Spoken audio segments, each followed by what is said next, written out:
এ পর্যায়ে আপনাদের সামনে বক্তব্য রাখবেন কেশবপুর উপজেলা বিএনপির সম্মানিত সাংগঠনিক সম্পাদক সেনেস্পর হুমায়ুন কবির সুমন।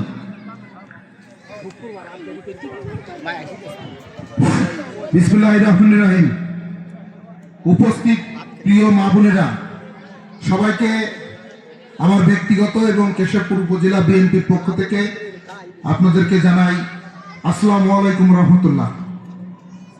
প্রিয় মা বোনেরা, আমরা আপনাদের কাছে ধানের শীষের ভোট চেতে এসেছি। আসলে আপনারা কেন ধানের শীষে ভোট দেবেন, আমরা চাইলেই আপনারা কেন দিবেন? সবাই এভাবেই ভোট চাইতে আসে, ভোট দেয়। এই মেহনতি মানুষরা, এই সহজ সরল মা বোনেরা ভোট দিয়ে আসে, ভোটের পরে আর আমাদেরকে পাওয়া যায় না। আমরা সব বড় বড় কথা বলি, বড় বড় প্রলোভন দেখাই, এটা করব ওটা করব, পরে ভোটের পরে আর ওই যে প্রচলিত বক্তব্য যে ভোটের পরে ফস করে না।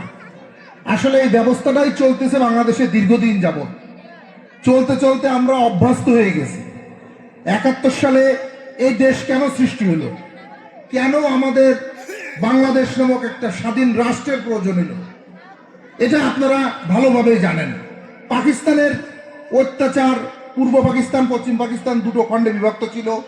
পশ্চিম পাকিস্তানের মানুষ বেশি সুবিধা ভোগ করত, তা আমরা বেশি সুবিধা পাওয়ার আশায় এই দেশ স্বাধীন করেছিলাম। প্রত্যেকবারই এরকম সুবিধা পাওয়ার আশায় আমরা জীবন দিই, আমরা রক্ত দিই, কিন্তু দিন শেষে সুবিধাটা আমাদের এই ঘরে পৌঁছয় না। বারবার আমাদেরকে জীবন দিতে হয়, বারবার আমাদের রক্ত দিতে হয়। আমাদের সন্তানরা বুক চিতিয়ে রাখে, রাস্তায় পিচ ঢালা রাজপথে তাদের রক্ত ঝরে। আমরা 20-25 বছর পরে ভুলে যাই, আবার অত্যাচারের মাত্রা যখন বেড়ে যায় তখন আমরা আবার রক্ত দিই। তো এই আমরা আসলে ধোঁকাতে পড়ে যাই, ধোঁকায় পড়ে যাই। আমরা এক একটা ধোঁকা দিয়ে আপনারা সেই ধোঁকায় পড়ে আপনারা জীবন দেন, আপনারা সম্ভ্রম দেন, আপনারা আপনাদের সর্বোচ্চ দেন। এই এক ধরনের মা বোনরা আপনাদের বাড়িতে আসেন, ধর্মের কথা বলেন, আল্লাহর কথা বলেন, বেহেশতের কথা বলেন। আপনারা বাড়ির থেকে কেউ 20 টাকা দেন, কেউ চাউলের হাত থেকে 1 মুঠ চাউল দিয়ে দেন। দিন শেষে আপনাদের প্রাপ্তি কি আপনারা জানেন না। আপনাদের বুঝতে হবে অতীতে কারা আপনাদের জন্য অবদান রেখেছেন। আসলে আমরা কিছু দেব, আর এক দল বলবে না আমরা কিছু দেব, দেওয়ার আশায়, নেওয়ার আশায়, পাওয়ার আশায় ভোট দেবেন, এটাও এক ধরনের স্বার্থপরতা। ভোট আপনাদের নৈতিক দায়িত্ব। ভোট দেবেন কেন, কেন ভোট দেবেন, কেন বাংলাদেশের এই যে স্বাধীনতা সার্বভৌমত্ব বাংলাদেশ সৃষ্টি হলো 1971 সালে পাকিস্তানের অত্যাচারের কারণে। এখন আপনার সন্তান যখন আপনার গর্ভে থাকে, ঠিক বাংলাদেশও 9 মাস যুদ্ধের মাধ্যমে সৃষ্টি হয়েছে। আপনাদের সন্তান 9 মাস গর্ভে থাকেন। এখন সন্তান গর্ভ থাকা অবস্থায় যদি আপনার স্বামী আপনাকে তালাক দেয়, বা যদি আপনার স্বামী আপনাদেরকে ছেড়ে চলে যায়, আমার মনে হয় কোনো মা বোনরা ওই স্বামীদের কখনো আর গ্রহণ করবেন না। না খেয়ে থাকলেও, কষ্ট করে সন্তান লালন করলেও আপনারা ওই স্বামীকেও গ্রহণ করবেন না। তো সেরকম 9 মাস আমরা যখন যুদ্ধ করেছি, তখন আমাদের এই দেশের বিরুদ্ধে দাঁড়িয়েছিল সংঘবদ্ধভাবে একটা দল। সেই দলটার নাম বাংলাদেশ জামাত ইসলাম। শুধু এই দেশের স্বাধীনতার বিরুদ্ধে তারা দাঁড়ায়নি, এই দেশটা যেন স্বাধীন না হয় তার জন্য তারা তাদের সকল প্রক্রিয়ার অন্যায় অপকর্ম চালিয়েছেন। আমাদেরকে পাকিস্তান মিলিটারির কাছে ধরিয়ে দিয়েছেন। এখানে যারা মুরব্বী আছেন এটাও জানেন, যারা মুক্তিযুদ্ধ করেছে তাদের বাড়ি ছিনিয়ে দিয়েছেন। অনেক কষ্ট করে 9 মাসের অসংখ্য শহীদের রক্তের বিনিময়ে, অসংখ্য মা বোনের সম্বরণের বিনিময়ে আমরা স্বাধীন হয়েছি। স্বাধীন হওয়ার পরে মূলত প্রকৃত স্বাধীনতা আমরা পাইনি, প্রকৃত মুক্তি আমাদের মেলেনি। স্বাধীনের সার্বভৌমত্ব মুক্তির মেলার জন্য আমরা এই যে 17 বছর ভোট দিতে পারি নাই। তো জননেতা জনাব তারেক রহমান কারা, বহির্বিশ্ব জানে আমাদের এই বাংলাদেশ যে ভূখণ্ড ভৌগোলিকভাবে যেখানে অবস্থান করে, এই বাংলাদেশের চারপাশে ভারত অবস্থিত।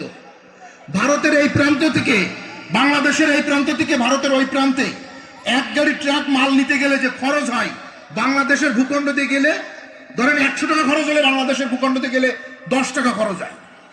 আমাদের দেশে যদি বহির্বিশ্বের অনুগত সরকার থাকে, তাহলে সরকার এটা ফ্রি করে দেয়, যেটাকে ট্রানজিট বলে।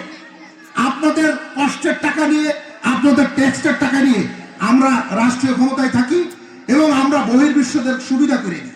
এই সুবিধা করে দেওয়ার জন্য বাংলাদেশে 17 বছর ভোট হয় নাই। তো বাংলাদেশে 17 বছর পর ভোট আসছে, আপনারা সেই ভোট দিতে যাবেন। ভোট দেওয়ার মাধ্যমে আপনারা প্রকৃত স্বাধীনতা, প্রকৃত স্বাধীন রাষ্ট্রের স্বাদ অনুভব করবেন। এই প্রকৃত স্বাধীন রাষ্ট্রের স্বাদ আপনাদেরকে দিতে পারেন আগামীর রাষ্ট্রনায়ক জনাব তারেক রহমান। কেন তারেক রহমান দিতে পারেন? কারণ তারেক রহমান শহীদ প্রেসিডেন্ট জিয়াউর রহমানের উত্তরসূরি। শহীদ প্রেসিডেন্ট জিয়াউর রহমান কে? যিনি এই দেশের স্বাধীনতার ঘোষণা দিয়েছিলেন। তিনি পাকিস্তান মিলিটারিতে চাকরি করতেন। তিনি আজকে পাকিস্তান মিলিটারির কাছে বিদ্রোহ ঘোষণা করে তিনি স্বাধীনতার ঘোষণা দিয়েছিলেন। তিনি বলেছিলেন উই রিভোল্ট। আপনাদের বঞ্চিত মানুষদের সুবিধার কথা চিন্তা করে তিনি স্বাধীনতার ঘোষণা দিয়েছিলেন। যে কারণে তার যোগ্য উত্তরসূরি খালেদা জিয়া, দেখেন তাকে একটা কারাগারে রাখা হয়েছিল। তিনি অনেক ভালো থাকতে পারতেন, তিনি শেখ হাসিনার ওই গণভবনে থাকতে পারতেন যদি আপনাদের কথা চিন্তা তিনি না করতেন। তিনি আরামায়েশে জীবনযাপন করতেন। কিন্তু তাকে যে জেলখানায় রাখা হয়েছিল, আর জেলখানায় তো আরো 10 জন 20 জন থাকে, কিন্তু তার জেলখানায় কেউ ছিল না। তিনি একা একটা পরিত্যক্ত বাড়িতে ছিলেন। রাতের অন্ধকারে বিড়াল ছেড়ে দিয়ে হয়তো তার পিছে, তাকে ভয় দেখানোর জন্য। কিন্তু তিনি কোনোদিন আপোষ করেনি। কিসের জন্য? রাষ্ট্র ক্ষমতায় যাওয়ার জন্য না, আপনাদের জন্য তিনি আপোষ করেননি। তার একটা সন্তান মৃত্যুবরণ করেছেন, তারপরও তিনি নতি স্বীকার করেনি। সবার আগে বাংলাদেশ। তাদের এই পরিবার দীর্ঘদিন যাবৎ আস্থার পরিবার হিসেবে আপনাদের মাঝে প্রতিষ্ঠিত হয়েছেন। সেই পরিবারের মনোনীত প্রার্থী, কেশবপুরের 20 বছর ধরে এই মাটিতে বেড়ে ওঠা এই আমাদের সাধারণ সম্পাদক কাকুর ভাই বলেছেন, তিনি দীর্ঘদিন এই মানুষের, এই জনপদের মানুষের সেবায় কাজ করেছেন। মসজিদ, মাদ্রাসা, ব্যক্তিগত দান অনুদানের মধ্যে দিয়ে তিনি অলরেডি এই 2.5 লক্ষ 3 লক্ষ মানুষের নয়নমণিতে পরিণত হয়েছেন। আমাদের বিকল্প প্রার্থী তিনি দাঁড়িয়েছেন। আপনারা এখানে যারা উপস্থিত আছেন, তারা একটা নজির দেখাতে পারবেন না যে তারা একটু উপকার করেছেন। আমাদের মাঝে উপস্থিত হয়েছেন কেশবপুরের গণমানুষের নেতা, উপজেলা বিএনপির সম্মানিত সভাপতি, 3 লক্ষ মানুষের নয়নমণি, ধানের শীষের কান্ডারি জননেতা জনাব আবুল হোসেন আজাদ। জননেতা জনাব আবুল হোসেন আজাদ।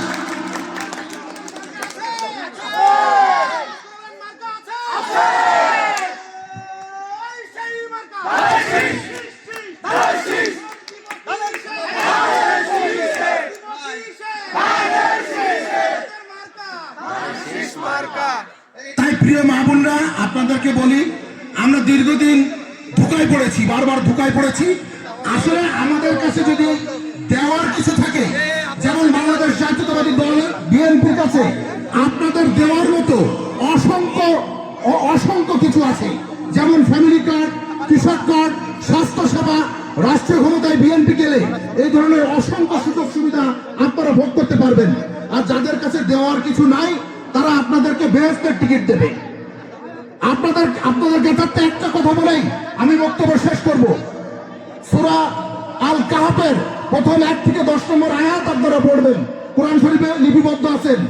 আপনারা সেখানে বলা আছে যে শেষ জামানায় আপনারা দাজ্জালি ফিতনায় পড়বেন। দাজ্জালি ফিতনায় দাজ্জাল আপনাদেরকে বেহেশত দোজখের প্রলোভন দেখাবে। তারা ডান হাতে বেহেশত, বাম হাতে দোজখ নিয়ে ঘুরবে। এই প্রলোভনে পড়ে সর্বশেষ আপনারা ঈমানটা নষ্ট করবেন না। আমরা আপনাদের বেহেশতের যা আল্লাহ দিতে পারে সেটা আমরা দিতে পারবো না। আমরা রাষ্ট্র গঠনের ক্ষেত্রে, আগামী থেকে একটি সুন্দর রাষ্ট্র বিনির্মাণের ক্ষেত্রে যেটা দিতে পারবো, সেটা আমাদের এখানকার অতিথিরা বিস্তারিত আলোচনা করবেন। তাদের বক্তব্য শোনার আহ্বান রেখে শেষ করছি। আল্লাহ হাফেজ। বাংলাদেশ জিন্দাবাদ।